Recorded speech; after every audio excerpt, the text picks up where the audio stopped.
2024 সালে জানুয়ারি মাসে যে এএলপির ভ্যাকান্সি বের হয়েছিল সেখানে যত ভ্যাকান্সি ছিল তার থেকে প্রায় 3 গুণ ভ্যাকান্সি বাড়ানো হলো। আর কোন কোন জোনে ভ্যাকান্সি কত কত করে বাড়ানো হলো সেটা আজকে জানবো।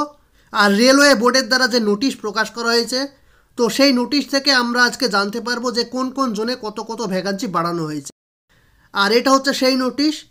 আর এখানে ডেট দেওয়া রয়েছে, অর্থাৎ 18/6/2024 তারিখে এই নোটিশটা প্রকাশ করা হয়েছে। তো এখনও পর্যন্ত কোনো অফিসিয়াল ওয়েবসাইটে এই নোটিশটা প্রকাশ করা হয়নি। আর এটা হচ্ছে ইন্টারনাল নোটিশ, সেটা এখানে দেখেই বোঝা যাচ্ছে। তো আর কিছুদিন পরেই এই নোটিশটা অফিসিয়াল ওয়েবসাইটে পাবলিশ করা হবে। আর এখানে এএলপির যে নোটিফিকেশন নাম্বার সেটাও এখানে দেওয়া রয়েছে। আর এএলপির ভ্যাকান্সি কত ছিল সেটাও এখানে দেওয়া রয়েছে, যে 5696টি ভ্যাকান্সি ছিল।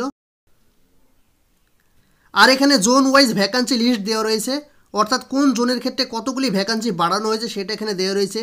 যেমন সেন্ট্রাল রেলওয়ের ক্ষেত্রে যেখানে 535টি ভ্যাকান্সি এর আগে ছিল, সেটা বাড়িয়ে 1783টি ভ্যাকান্সি করা হয়েছে। ইস্ট সেন্ট্রাল রেলওয়ের ক্ষেত্রেও ভ্যাকান্সি কত আছে সেটা এখানে দেওয়া রয়েছে, যে 76টি ভ্যাকান্সি প্রথমে ছিল, এখনও 76টি ভ্যাকান্সি রয়েছে। ইস্ট কোস্ট রেলওয়ের ক্ষেত্রে যেখানে 479টি ভ্যাকান্সি প্রথমে ছিল এবং সেখানে বাড়িয়ে 1595টি ভ্যাকান্সি করা হয়েছে। তো এইভাবে জোন ওয়াইজ ভ্যাকান্সি বাড়ানো হয়েছে, তো সেটা সকলে ভালো করে দেখে নেবে। আর এখানে টোটাল ভ্যাকান্সি যেটা এর আগে ছিল 5696টি, সেখানে ভ্যাকান্সি বাড়ানো হয়েছে 18,799টি, অর্থাৎ প্রায় 3 গুণ ভ্যাকান্সি বাড়ানো হয়েছে। তো ওয়েস্ট বেঙ্গলে রেলওয়ের যে দুর্ঘটনা ঘটেছিল, মূলত এই দুর্ঘটনার ফলেই রেলওয়ের ভ্যাকান্সি বাড়ানো হয়েছে। তো যারা যেই জোনের ক্ষেত্রে অ্যাপ্লাই করেছো তারা সেই জোনের ক্ষেত্রে ভ্যাকান্সিটি দেখে নেবে।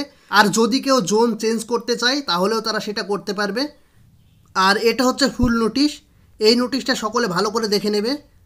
আর এটা হচ্ছে এএলপির নোটিফিকেশন নাম্বার, যেটা 2024 সালে জানুয়ারি মাসে প্রকাশ করা হয়েছিল। আর এএলপির যে ফর্ম ফিল আপ সেটা 20/1/2024 তারিখ থেকে শুরু হয়েছিল এবং এএলপিতে ফর্ম ফিল আপের লাস্ট ডেট ছিল 19/2/2024 তারিখ। অর্থাৎ জানুয়ারি মাসে এএলপির নোটিফিকেশন প্রকাশ করা হয়েছিল। আর এখানে ভ্যাকান্সি প্রকাশ করা হয়েছিল 5696টি। তো সেই ভ্যাকান্সি বর্তমানে 18,799টি হয়েছে, অর্থাৎ প্রায় 3 গুণ ভ্যাকান্সি বাড়ানো হয়েছে। এএলপি অর্থাৎ অ্যাসিস্ট্যান্ট লোকো পাইলটের ক্ষেত্রে লেভেল 2 অনুযায়ী 19,900 টাকা স্যালারি দেওয়া হবে, সেটাও এখানে দেওয়া রয়েছে। আর আপকামিং যে সমস্ত রেলের ভ্যাকান্সি প্রকাশ হতে চলেছে তার মধ্যে অন্যতম হলো এনটিপিসি, অর্থাৎ নন টেকনিক্যাল পপুলার ক্যাটাগরিজ।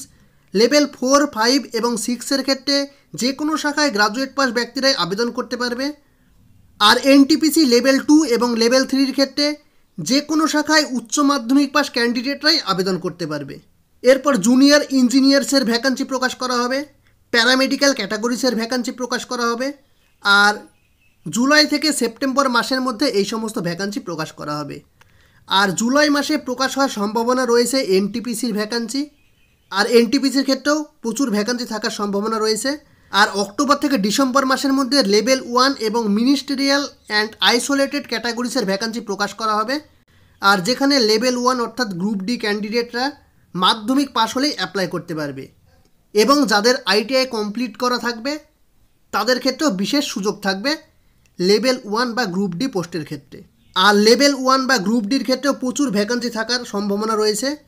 তো এগুলি হচ্ছে রেলের আপকামিং ভ্যাকান্সি, অর্থাৎ জুলাই মাস থেকে ডিসেম্বর মাসের মধ্যে প্রকাশ করা হবে। তো এটাই হচ্ছে আজকের আপডেট। আর ভিডিওটি ভালো লেগে থাকলে লাইক, কমেন্ট, শেয়ার এবং চ্যানেলটি অবশ্যই সাবস্ক্রাইব করে দিয়ে পাশে থাকা বেল আইকনে প্রেস করে রাখবেন এই রকম নিত্য নতুন আপডেট পাওয়ার জন্য। ভিডিওটি পুরোটা দেখার জন্য ধন্যবাদ।